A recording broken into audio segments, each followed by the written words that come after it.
Today what we're going to be talking about is the 5 major habits that I have found almost every successful person has. Now, the first one, which I think is probably the most important, but for some reason I find that almost every single successful person does this. And Tim Ferriss, in his new book, talks about that he's interviewed hundreds and hundreds of millionaires and billionaires and influencers and some of the most successful people in the world. And the first thing that he says that 85 to 90% of them wake up early and have some sort of morning routine. And so if you just look at some of the people that I was able to find out have morning routines, you have Jack Dorsey, who started Twitter. He wakes up at 5:30 every single morning and he's a multi-billionaire. Richard Branson, who obviously founded Virgin and many companies and is a multi-billionaire as well, says he wakes up at 5:45 every single morning. He actually opens his shutters so that the sun, when it comes into his room and makes him wake up.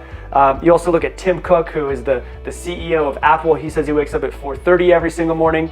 You look at Howard Schultz, who's the guy who founded and is the CEO of Starbucks. He wakes up at 5:30 every morning. So the number one thing that I find that most successful people, extremely successful people do is they wake up early and they have some sort of morning routine. And you might ask yourself, why would they wake up early? The reason why is because that's the time where they can focus on themselves. When you go into the office or you go into work, usually you're on someone else's time, whether you own your own business and you're on all of your employees' time, make sure everything's in place and everything's going the right way. Or number 2 is you're on your boss's time if you work for somebody. So if you have to leave your house at 8 a.m.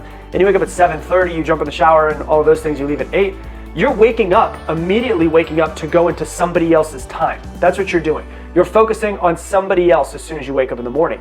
These people like to focus on themselves, so they wake up a couple hours early. They meditate, they do morning routines, they journal, they have workout exercises, they have a routine, so they wake up a couple hours early to work on themselves before they do anything else. It's just like when the plane is going down, they say put the oxygen on yourself first. When you wake up in the morning, focus on yourself first, because that will then make everybody else around you and make your life better as well. So the first thing is obviously a morning routine. The second thing that I found with the most successful people is they are very, very big on not only making goals, but actually writing their goals down. And this is key because 40 years ago, Harvard did a study and they found out that out of everyone that was in their classes or students that were there, only about 3% of them actually wrote their goals down on a piece of paper. Now, some people knew their goals or what their goals were, but not all of them, only 3% of them wrote them down with a piece of pen and paper and wrote it down.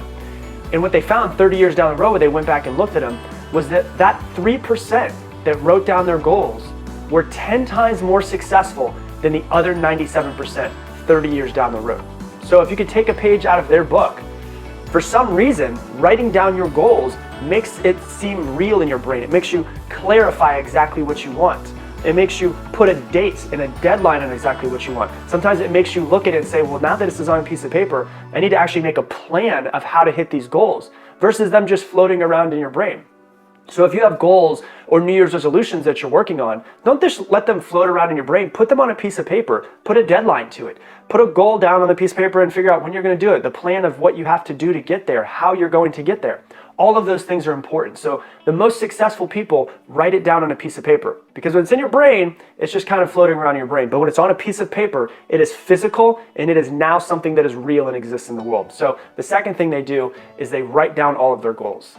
The third thing that I found with most successful people is they have a habit of creating mentors, like going out and actually finding mentors or actually finding coaches to make them be better at whatever it is that they're working towards. And there was a study that I found that said that the average millionaire over the course of their lifetime has had 7 very serious mentors or coaches. Now, why is that important? Because if you're trying to get really good at something or you're in a certain industry, why not take your time, your money, your energy and invest it into getting a mentor or a coach who's been doing it longer than you? Because here's the thing, they could teach you 20 years of experience of what they've done right, what they've done wrong, most importantly, and they could teach you all of that in a much shorter period of time than it would take you to go out, make mistakes and learn for yourself. So basically what a coach or a mentor does is it shortens your learning curve. You know, what they learned in 20 years in the industry, you might be able to learn in 2 years. That gives you an extra 18 years to get better at whatever it is that you're focusing on. So if you don't have a mentor, you don't have a coach, ask yourself, how can you find a mentor or coach? Whether that's someone, a lot of people say, I wish I could find a mentor that I don't have to pay for.